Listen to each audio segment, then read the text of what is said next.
Makin seru dan makin memanas kasus yang menimpa Johnny G. Plate. Keseruan kali ini ketika seorang Menko Polhukam, Bapak Mahfud MD, ikut bersuara. Saudara, bulu badan saya merinding ketika mendengar penjelasan dari seorang profesor, Bapak Mahfud MD, tentang kasus dari Johnny G. Plate ini yang telah mengkorupsi pembangunan BTS senilai 8 triliun rupiah lebih itu. Ini tentu sangat memalukan, dan bagi saya rakyat jelata saya melihat Johnny G. Plate sangat menjijikan. Perilaku korupsi adalah sebuah sikap yang sangat biadab. Perilaku korupsi adalah sebuah sikap yang sangat memalukan. Dan untuk lebih jelasnya, mari kita simak bersama-sama cuplikan-cuplikan video berikut ini. Selamat menyaksikan.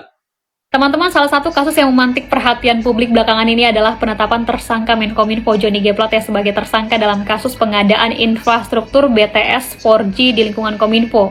Kasus ini berawal dari pemerintah melalui Menkominfo hendak memperluas jaringan internet di wilayah 3T, terdepan, tertinggal, dan terpencil. Tapi pada proses pembangunannya terjadi proses kong kali kong, pemufakatan jahat, menginisiasi sebuah aturan hingga hanya vendor tertentu saja yang menang.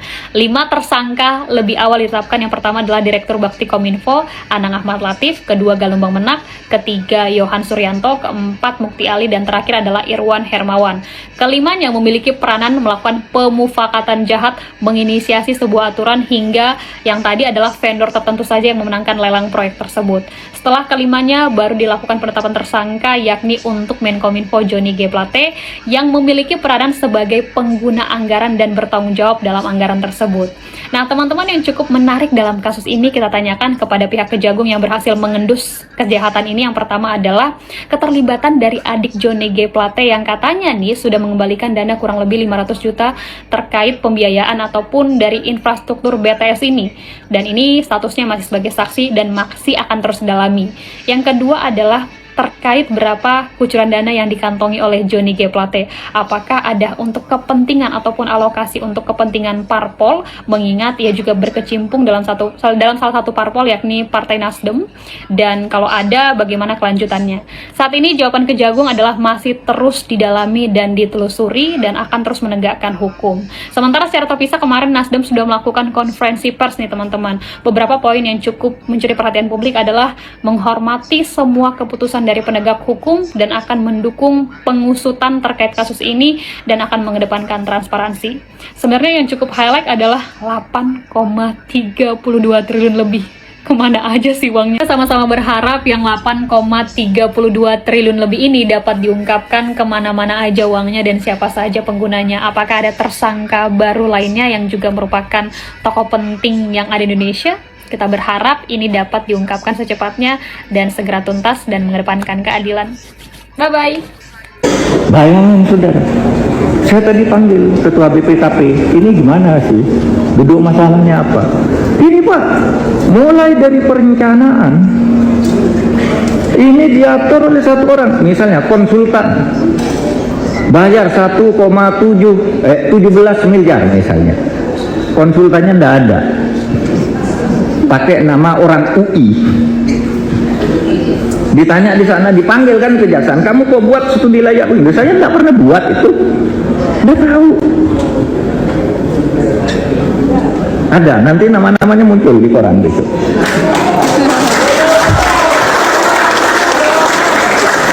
Gila kan negara kayak gini. Nanti sudah itu loh Pak, saya nggak pernah ikut itu, tapi kamu dapat honor nggak untuk namamu dicantumkan? Lupa-lupa ingat saya.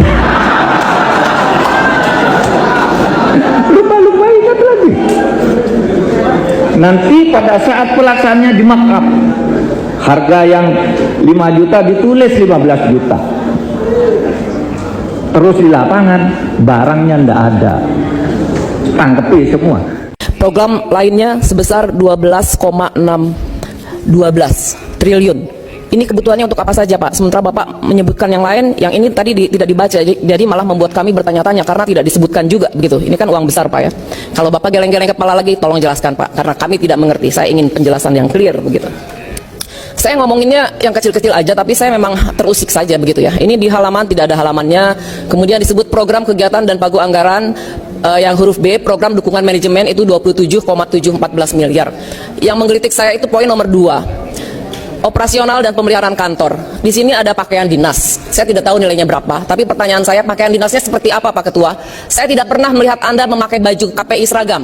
Yang hadir di sini saya tidak pernah melihat seragam apa sih? Kalau memang ada seragamnya, nilainya kita tidak tahu juga berapa. Kemudian penambahan daya tahan tubuh, apa sih itu? Ya, tubuh yang mana, begitu ya? Ya kita pengen tahu gitu. Ini penambahan daya tahan tubuh kan, kalau sudah dimasukkan ke sini berarti, iya hidup dan mati kan?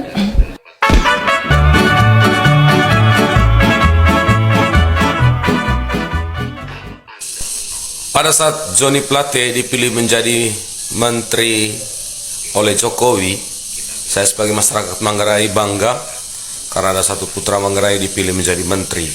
Luar biasa, prestasi yang sangat luar biasa. Tapi tiba-tiba dia menjadi tersangka dengan dugaan korupsi 8 triliun. Saya jadi bingung. 8 triliun itu untuk apa? Terlalu banyak. Cukup ambil 5-10 miliar, sudah banyak sekali itu. 8 triliun, aduh. Itu kalau 1 miliar kan ada 1.000 uang 1 juta. Berarti kalau 1 triliun ada 1.000 uang 1 miliar. Untuk apa sekali Pak Johnny? Johnny Plate, aduh. Ya, selamat menjalani proses hukum. Nah, kalian kalau mau tahu penyampaian dari Bapak Mahfud MD yang membeberkan tentang korupsi mengenai menara tersebut, 4G tersebut, lebih dari 8 triliun, melainkan 28 triliun besarnya anggaran yang diluncurkan untuk pembangunan menara 4G tersebut. Nah, apakah saya selama ini setahun lebih saya selalu meminta Kemenpo diganti, Nah itu artinya selama ini saya sudah mencurigai itu. Satu, ketika ada akun-akun kita mengangkat permasalahan ini ya selalu di-ban, bekerja sama dengan partai-partai lain. Nah seperti itu. Nah Bapak Mahfud MD menjelaskan bahwa korupsi itu bisa jadi lebih dari 8 triliun ya. Kejaksaan Agung masih menelusuri siapa saja yang menerima dana-dana tersebut ya. Makanya ada salah seorang membuat narasi di dalam pidatonya hari ini, terutama ya membuat narasi untuk kedua kalinya bahwa seakan-akan kesannya itu Indonesia, pemerintahnya itu melarang untuk seseorang itu untuk menjadi capres.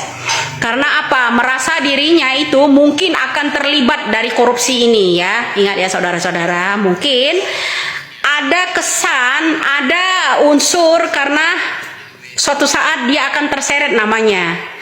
Karena Bapak Mahfud MD menjelaskan dana yang dikucurkan untuk menara tersebut 28 triliun lebih. Ya, ingat.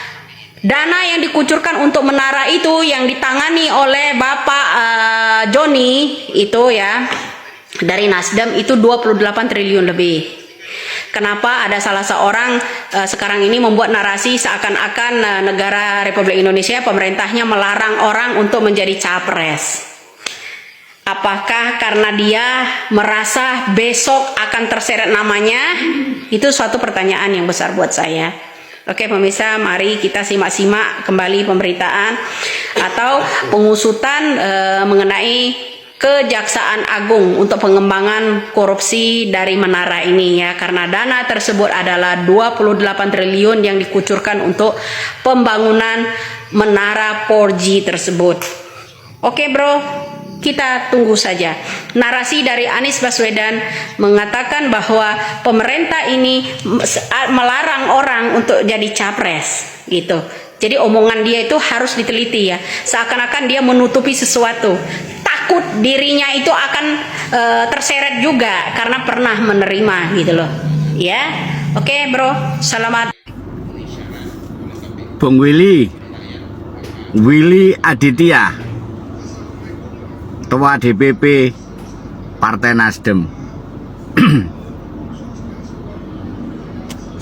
Sedikit cerdas ngapa? Jika dagangan Anda dengan melontarkan pemerintah Jokowi mempolitisi kader elit kader Nasdem, dagangan sampean sudah nggak laku. Dengan kata politisasi udah nggak laku. Sekali lagi, tidak laku. Jika ingin Nasdem tetap mendapatkan simpati masyarakat, korbankan Johnny G. Plate. Kita bantu pemerintah proses hukum, meskipun itu kader Nasdem. Kami tidak suka jika dia korupsi. Kita bantu kawal proses. Harusnya seperti itu kalau tetap ingin mendapatkan simpati dari masyarakat.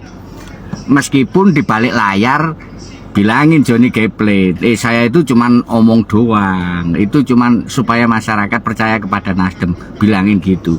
Bohong tapi cerdas.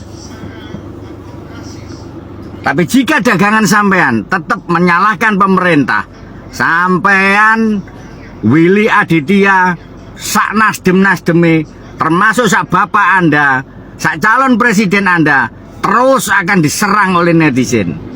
Kenapa? Basi. Yang cerdas.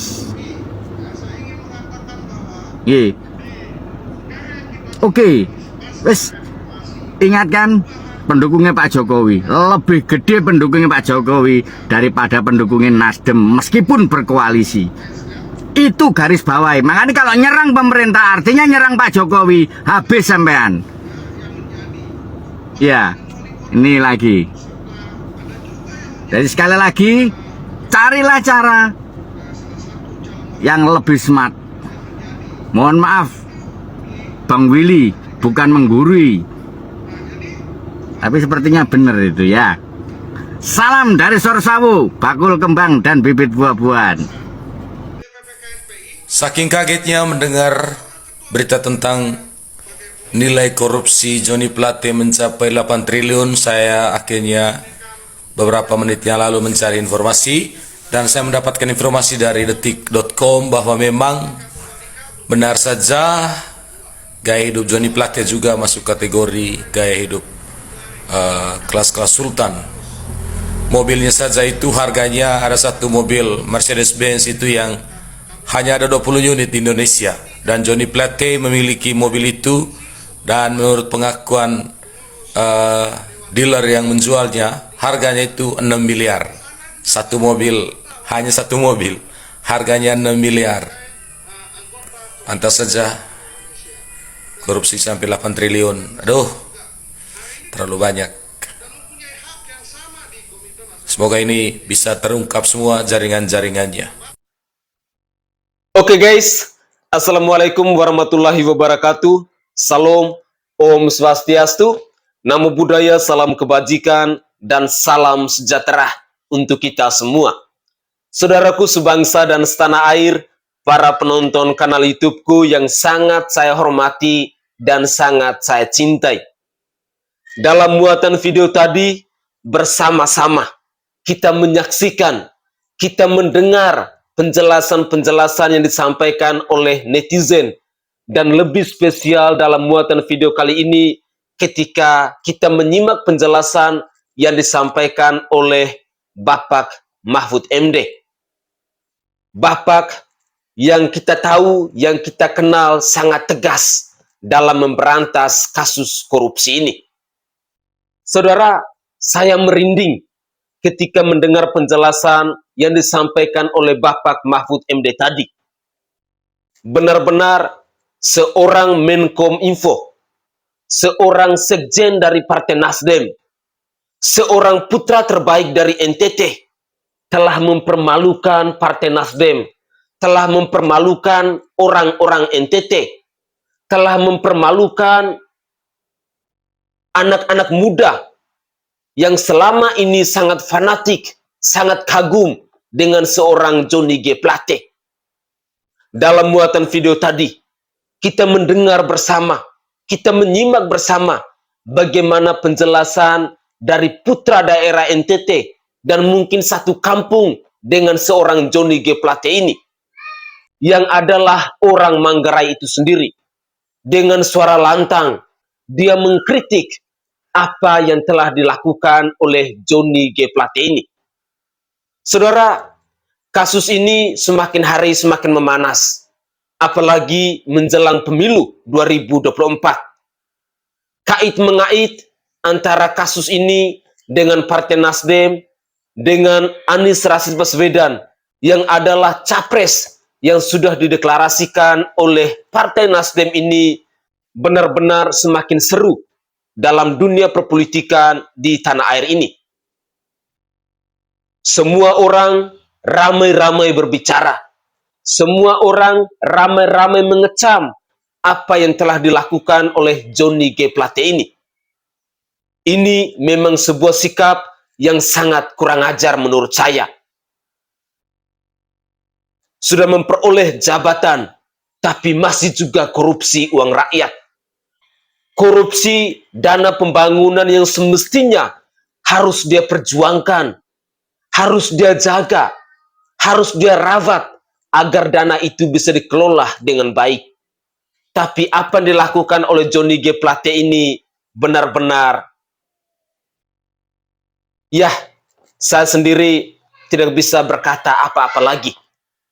Karena saya sebagai orang NTT merasa malu dengan apa yang dilakukan oleh Johnny G. Plate ini.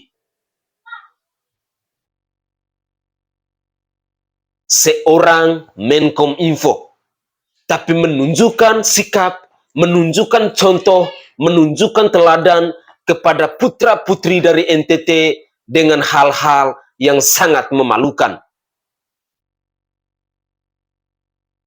Saya berharap bahwa orang-orang muda dari NTT, generasi-generasi penerus dari NTT, jangan pernah mengikuti rekam jejak dari seorang Johnny G. Plate.